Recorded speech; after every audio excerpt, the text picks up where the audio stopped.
Hey everybody, how's it going? Today's video, I want to share 4 ideas for how to stay motivated to study. I've been doing a whole lot of studying recently, so I've put together these videos to share with you a little bit about what's been working for me, and as well as some ideas based on what the research has to say and what other people that I've worked with have found to be helpful. Idea number 1 is choose to be willing. I know it might sound like a cop-out, but it's a really important question. Even if you can't imagine feeling any less motivated than you currently do, are you willing to crack open your work and start studying anyways? I feel like for motivation to be influenced, we have to be willing to act in its absence. Give your mind a timeline. It likes this kind of thing. Tell it, we'll just start with 25 minutes and we'll take it from there. My experience, usually 9 times out of 10, this will be enough to get the momentum going. Idea number 2 is to compare the outcomes of both choices before you decide. So part of the brain's job is to avoid threatening situations. So if you're studying for a subject that you absolutely hate or feel completely overwhelmed by, that can feel pretty threatening.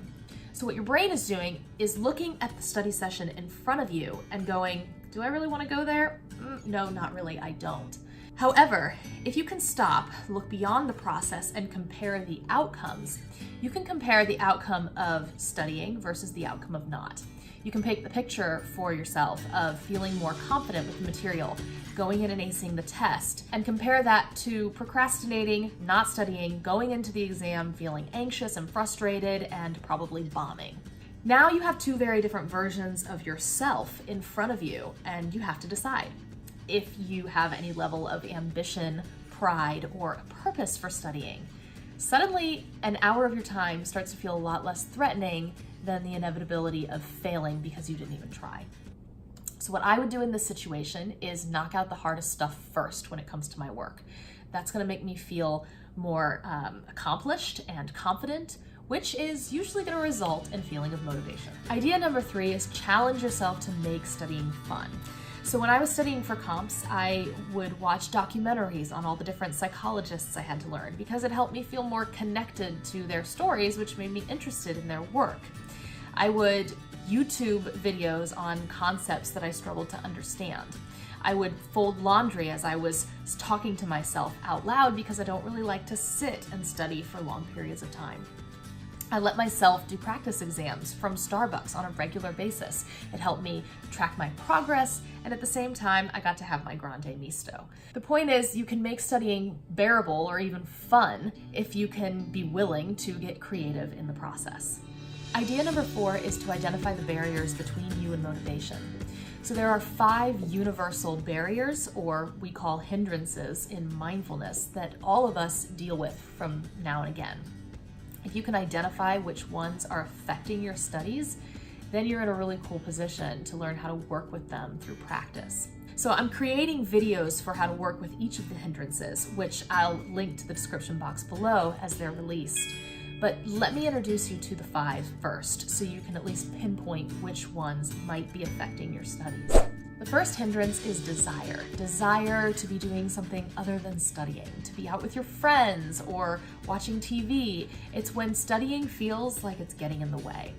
The second hindrance is aversion. It's just a dislike for the stuff that you're studying or the class or the teacher.